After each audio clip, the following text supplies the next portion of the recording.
Civil अस्पताल में इन दिनों ओपीडी 2000 के पार पहुंच गई है। ज्यादातर मरीज बुखार, उल्टी, दस्त के सामने आ रहे हैं।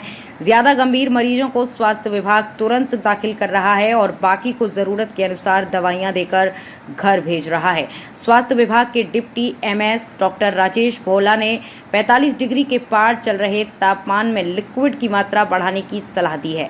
आमतौर पर सिविल अस्पताल में पहले 1500 की ओपीडी होती थी, लेकिन लू का प्रकोप बढ़ने के चलते अब मरीजों की संख्या में ज्यादा इजाफा हुआ है। एकाएक उल्टी दस्त होने पर लोग सिविल अस्पताल में पहुंच रहे हैं। हालांकि स्वास्थ्य विभाग और जिला प्रशासन द्वारा लोगों को लू के मौसम को देखते हुए पूरी सावधानी बरतने की सलाह दी जाती है, लेकिन फिर भी कई लोगों को मजबूरी में बाहर जाना पड़ता है।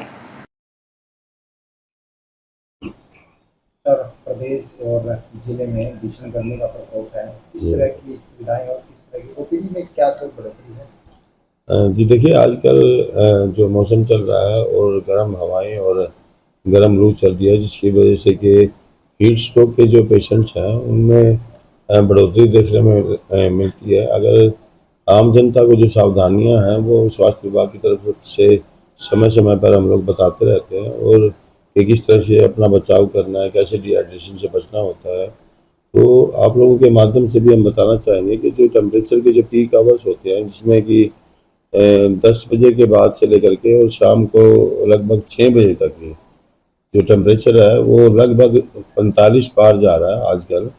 तो उसके अंदर अगर अति आवश्यक ना हो तो कोशिश ये की जाए कि पीक आवर्स में घर से बाहर ना निकला जाए। यदि कोई आउटडोर का बाहर का कोई काम हो तो उसको सुबह 10 बजे से पहले या शाम को 6 बजे के बाद निपटाने की कोशिश की जाए। और इस सावधानी के अंदर जो छोटे बच्चे होते हैं या सीनियर सिटीजन, बड़े बुजुर्ग हैं, उनको विशेष ध्यान रखने की आवश्यकता है। जब भी व्यक्ति घर से बाहर निकले तो उसे कुछ ना कुछ जो है वो आहार ग्रहण करके घर से निकलना चाहिए। कोई भी हल्का नाश्ता या भोजन करके बाहर जाएं, ताकि जो है अत्यधिक पसीने या गर्मी की वजह से चक्कर या उल्टी या तकलीफ ना पहुंचे। जब भी घर से बाहर जाएं, अपने साथ एक पानी की बोतल अवश्य रखें। समय समय पर हर आधे घंटे में पानी या कोई भी लिक्विड पदार्थ का आप लोग सेवन करते रहें। घर से बाहर जाएं तो जिन लोगों के पास 4 व्हीलर हो, कोशिश की जाए जब तक गर्मी है 1-2 महीने, उस दौरान 4 व्हीलर साधन का इस्तेमाल करें। जिनके पास नहीं है वो लोग घर से बाहर निकलते समय अपने सिर को अच्छे से कवर करके निकलें, ताकि जो बाहर का टेम्परेचर है वो सिर के माध्यम से बॉडी के अंदर जो है कुछ हद तक जो है उसमें भी बचाव किया जा सके। पानी की बोतल को साथ कैरी करके रखें। सर, ओपीडी के अंदर क्या कोई बढ़ोतरी हुई है, किस तरह का? जी देखिए, इसमें लगभग 2000 के करीब जो ओपीडी है वो आजकल हमारी यहाँ सामान्य अस्पताल जींद की ओपीडी चल रही है। और उसमें हम अगर बात करें तो गर्मी की वजह से कुछ पेशेंट्स हैं जो उल्टी दस्त के हैं, कुछ बुखार के हैं। एक आध पेशेंट ऐसे भी आता है जो उल्टी दस्त की वजह से डिहाइड्रेशन जिसके अंदर मिल जाती है, यानी कि पानी की कमी हो जाती है। तो ऐसे पेशेंट्स को हम लोग आपातकालीन विभाग में अटेंड करते हैं। और मैं बताना चाहूँगा कि हम लोगों ने अपने हॉस्पिटल्स के अंदर जो है वो एक तरफ जहाँ ORS के घोल की सुविधा आम जनता के लिए शुरू कर दी है कि यदि किसी व्यक्ति को लाइन में खड़े होने की वजह से देरी हो गई है, कोई चक्कर आ रहा है, पसीने की वजह से कोई परेशानी है, तो हम लोग जो है ORS का घोल यहाँ काउंटर्स पर भी आम जनता के लिए उपलब्ध करवाते हैं। किसी को घर ले जाने के लिए चाहिए पेशेंट्स को, उनको भी उपलब्ध करवाते हैं फ्री ऑफ कॉस्ट।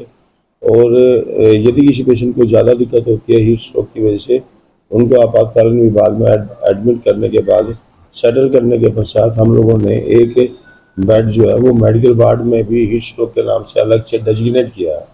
इस डेजिग्नेशन का अलग से पर्पज़ यह है कि उसको जो है हीट स्ट्रोक के पेशेंट्स को अलग से जो मॉनिटरिंग चाहिए, जिसमें हमारी नर्सिंग ऑफिसर है वो समय समय पर ऐसे पेशेंट को संभालती रहती हैं। चाहे वो टेम्परेचर की रिकॉर्डिंग है, चाहे वो कोल्ड स्पंजिंग है, चाहे वो ORS का घोल बार बार पिलाना हो, या उनको ग्लूकोज ड्रिप वगैरह लगाने की आवश्यकता हो, तो ऐसे पेशेंट्स को अलग मॉनिटरिंग चाहिए। तो उनके लिए हमने एक बेड मेडिकल वार्ड में जो है अलग डेजिग्नेट किया हुआ है। सर, अभी हरियाणा के अंदर और जिले के अंदर बड़ी मात्रा में जो है उच्चतम स्तर पर पहुंच गई है गर्मी। जी। हमारा भाई है, पहली बार इतने गर्मी देखने को मिली है पिछले 26 सालों के आसपास।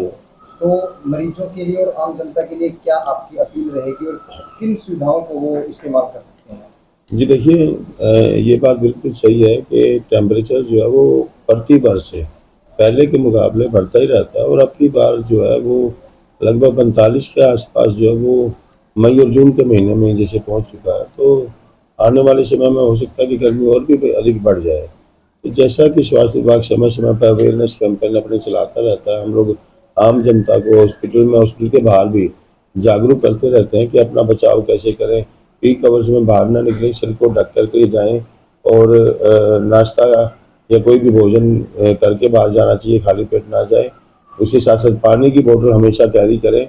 छोटे बच्चों को स्कूल जाते समय भी अपने बैग के अंदर पानी की बोतल या जो नमक चीनी का घोल होता है उसको बना के रख दें, समय-समय पर वो बच्चे भी उसका सेवन करते रहें। अगर हम भोजन के अंदर जो है सलाद की मात्रा को बढ़ा देते हैं, तो उससे भी डिहाइड्रेशन और जो हीट स्ट्रोक है उसका होने से बचाव हो जाता है।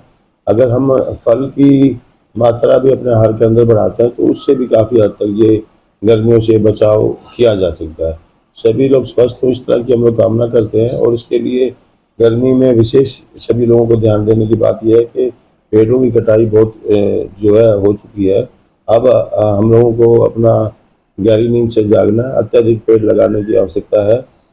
जैसा काम एसी एक कमरे के अंदर करता है, उसी तरह का काम जो है वो वृक्ष एक खुले वातावरण के अंदर करते हैं। जैसे आपने देखा हो कि एक किसान जो पूरे खेत के अंदर जहाँ पूरा बंजर भूमि होती है उसको सींच करके वो हरा-भरा करता है। एक पेड़ की छाया के अंदर सारा दिन वो काम करता रहता है, बैठता है, थकान उतारता है, वहीं भोजन ग्रहण करता है।